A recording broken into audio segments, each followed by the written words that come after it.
नमस्कार दोस्तों, स्वागत है आपका।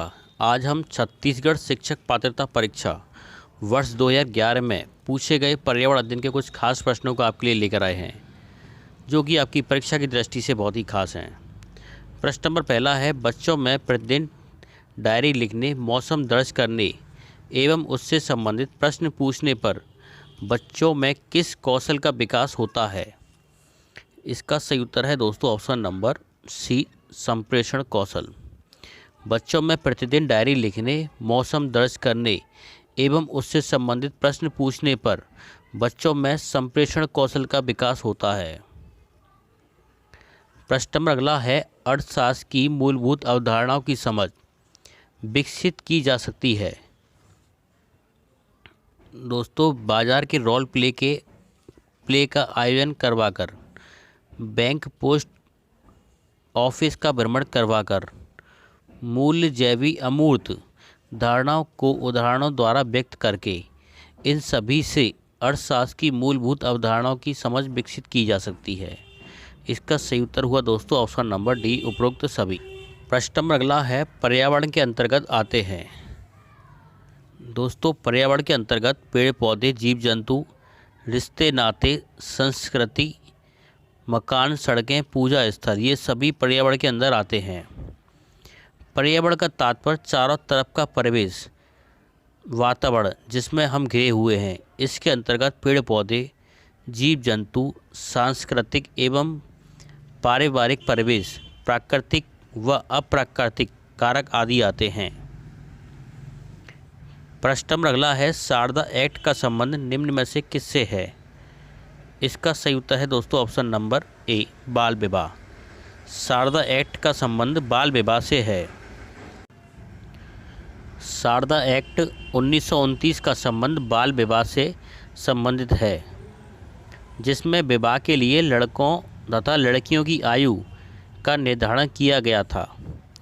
इस एक्ट के तहत लड़कों की आयु 18 वर्ष तक तथा लड़कियों की आयु 14 वर्ष तक तय की गई थी। प्रश्न नंबर अगला है, बच्चों के लिए सीखने के अवसर प्रदान करने के लिए आप उनमें से क्या नहीं करेंगे? इसका सही उत्तर होगा दोस्तों ऑप्शन नंबर डी, उन्हें सही उत्तर अच्छी तरह समझा देंगे। बच्चों के लिए सीखने के अवसर प्रदान करने के लिए हमें उन्हें सही उत्तर नहीं समझाना है। बच्चों को अवसर प्रदान करने के लिए बच्चों को स्वयं ही सीखना पड़ेगा।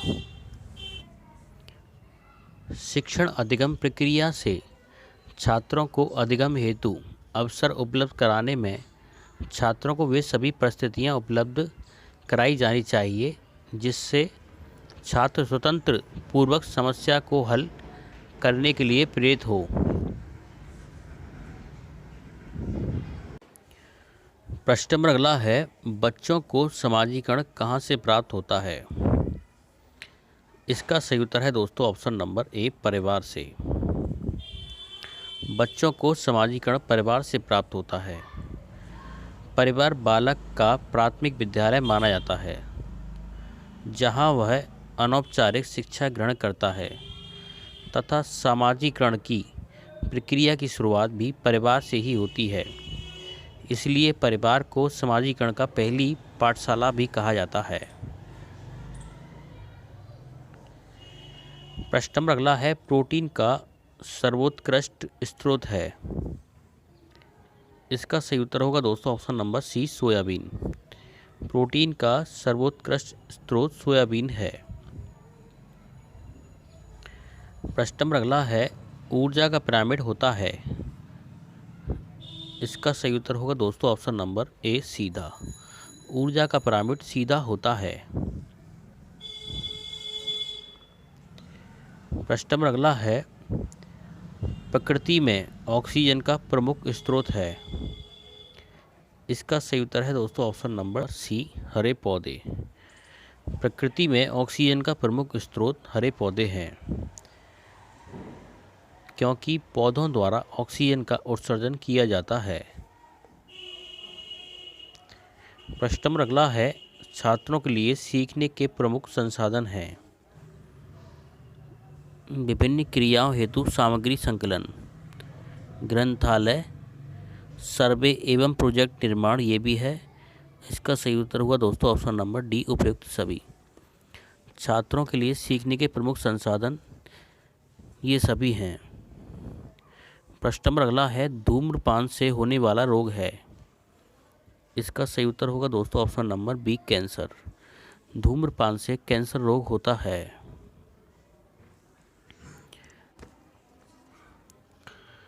प्रश्न नंबर अगला है, वायुमंडल में नाइट्रोजन गैस की प्रतिशत मात्रा होती है।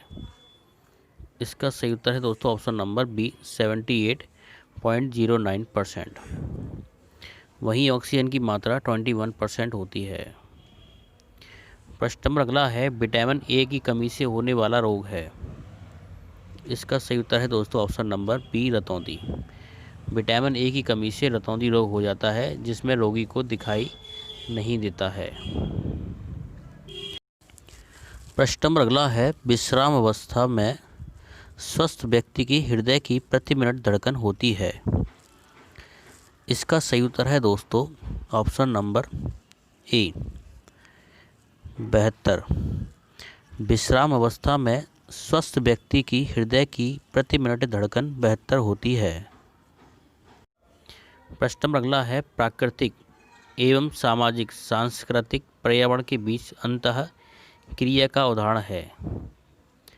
इसका सही उत्तर है दोस्तों वनों की कटाई, शिकार और निर्माण कार्य, ये सभी।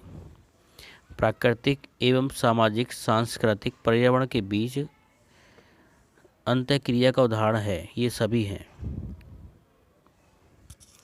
प्रश्न नंबर अगला है, पर्यावरण अध्ययन की कक्षा में विद्यार्थियों में खोज से संबंधित दक्षताओं का विकास करने हेतु एक शिक्षक निम्न में से किसका चुनाव करेगा। इसका सही उत्तर है दोस्तों ऑप्शन नंबर डी, ऐसी पाठ्य वस्तु जो विद्यार्थियों के दैनिक जीवन से जुड़ी समस्या हो। प्रश्न नंबर अगला है, विद्यालयीन शिक्षा में सही शिक्षक छात्र अनुपात है। इसका सही उत्तर है दोस्तों ऑप्शन नंबर ए, 1:30। विद्यालयीन शिक्षा में शिक्षक और छात्र का अनुपात 1:30 है। एक शिक्षक होगा तो 30 छात्र होने चाहिए। प्रश्न नंबर अगला है, मौसम के दृष्टिकोण से उष्णकटिबंधीय प्रदेश का प्रमुख लक्षण है। इसका सही उत्तर है दोस्तों ऑप्शन नंबर ए, वर्ष भर गर्मी रहना। वर्ष भर गर्मी रहना मौसम के दृष्टिकोण से उष्णकटिबंधीय प्रदेश का एक प्रमुख लक्षण है। प्रश्न नंबर अगला है, पर्यावरण की पाठ्यचर्या में शामिल होना चाहिए। बच्चों का अनुभव, स्कूल का वातावरण, उपयुक्त पाठ्यक्रम, ये सभी। पर्यावरण की पाठ्यचर्या में शामिल ये सभी होने चाहिए। बच्चों का अनुभव भी होना चाहिए, स्कूल का वातावरण भी होना चाहिए और उपयुक्त पाठ्यक्रम भी होना चाहिए, ये सभी होने चाहिए। प्रश्न नंबर अगला है, दिन और रात होने का प्रमुख कारण है। इसका सही उत्तर है दोस्तों ऑप्शन नंबर सी, पृथ्वी का अपनी धुरी पर घूमना। पृथ्वी का अपनी धुरी पर घूमना दिन और रात होने का एक प्रमुख कारण है। प्रश्न नंबर अगला है,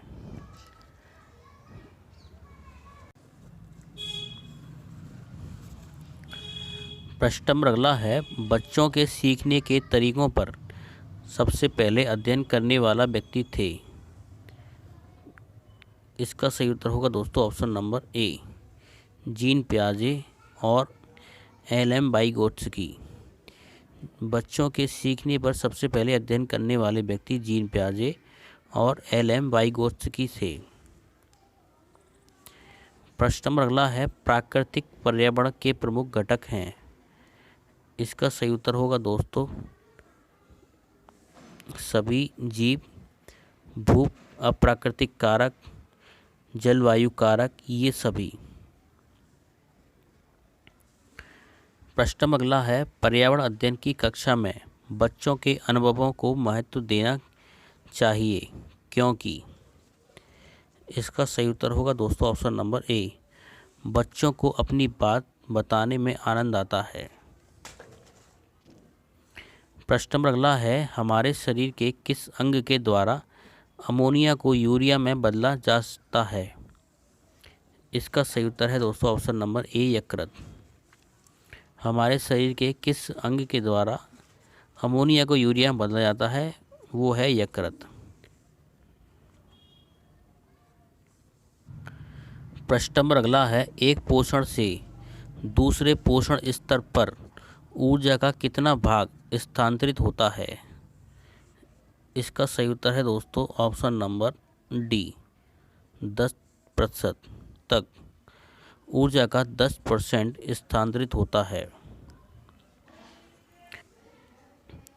प्रश्न नंबर अगला है, ज्ञान निर्माण में निम्न में से किसकी आवश्यकता होती है? इसका सही उत्तर होगा अनुभव, अवधारणा का बनना और अन्वेषण विधियां एवं सत्यापन, ये सभी। प्रश्न नंबर अगला है, निम्न में से कौन वायुमंडल की स्वतंत्र नाइट्रोजन का स्थिरीकरण करता है?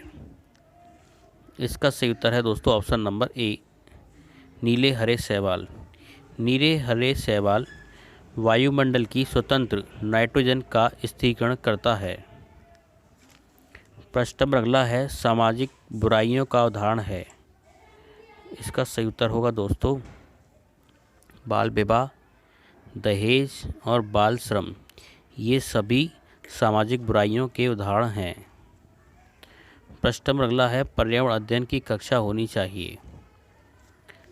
इसका सही उत्तर होगा दोस्तों ऑप्शन नंबर ए, गतिविधि आधारित कक्षा। पर्यावरण अध्ययन की कक्षा गतिविधि आधारित कक्षा होनी चाहिए।